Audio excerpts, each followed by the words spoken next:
ஜெய் ஜெய் சங்கர ஹரஹர சங்கர். வார வாரம் இல்லம் தேடி மகா பெரியவா தொடர்ல வியாழந்தோறும் ஒரு நல்ல சிந்தனை பார்த்து வரோம். அந்த வகையில இந்த வார சிந்தனை என்னன்னு பார்க்கலாம் வாங்க. எப்பவும் போல ஒரு சின்ன கதையோட தொடங்கலாம். ஒரு ஸ்கூல்ல ஆசிரியர் ஒருத்தர் ஒரு மாணவனை கூப்பிட்டார். அவங்கிட்ட ஒரு டூத் பேஸ்ட்டை கொடுத்து இதுல உள்ள பேஸ்ட்டை பூரா ஒரு தட்டில் பிழிஞ்சு வை அப்படின்னு சொன்னார். மாணவனும் அப்படியே செஞ்சான். பிறகு ஆசிரியர் சொன்னார், இப்போ அதை மீண்டும் டியூபுக்குள்ள நிரப்பு அப்படின்னார். மாணவன் சிரிச்சான். அது எப்படி சார் முடியும்? வெளியில வந்த பேஸ்ட்டை எப்படி உள்ள வைக்க முடியும் அப்படின்னு டீச்சரை பார்த்து கேட்டான்.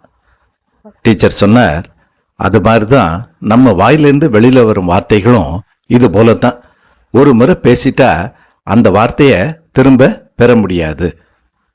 அந்த மாணவன் கொஞ்சம் யோசிச்சான். அந்த நாள் முதல் அவன் பேசுற வார்த்தைகள்ல மிகவும் கவனமா இருந்தான். ஒரு நல்ல வார்த்தை ஒருத்தரோட மனசு காயத்தை கூட ஆற்றும்.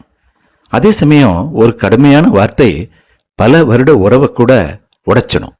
அதனாலதான் பெரியவா சொல்வார், பேசுவதற்கு முன்னாடி ஒரு நொடி யோசிச்சு பேசணும். அதோட முக்கியம் நேர்மறை சிந்தனையோட அன்பா பேசணும். சரி, இந்த வாரம் ஒரு 3 விஷயத்த முயற்சி பண்ணி பார்க்கலாமா? யாரிடையும் கோபமா பேசாதீங்க.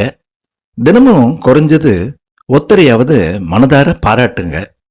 3 வார்த்தைகள், அதாவது நன்றி, தயவு செய்து, மன்னிக்கவும் அப்படிங்கிற 3 வார்த்தைகளை உங்களுடைய பேச்சுல அதிகமா பயன்படுத்தி பாருங்க. அப்புறம் பாருங்க, உங்க உறவுகள்ல ஒரு இனிமையான மாற்றம் வரும். நல்ல வார்த்தைகள் நம் வாழ்க்கையின் அடையாளம். இனிமையாக பேசுவோம், இனிமையாக வாழ்வோம். நல்ல வார்த்தைகள் நல்ல வாழ்க்கை தரும்.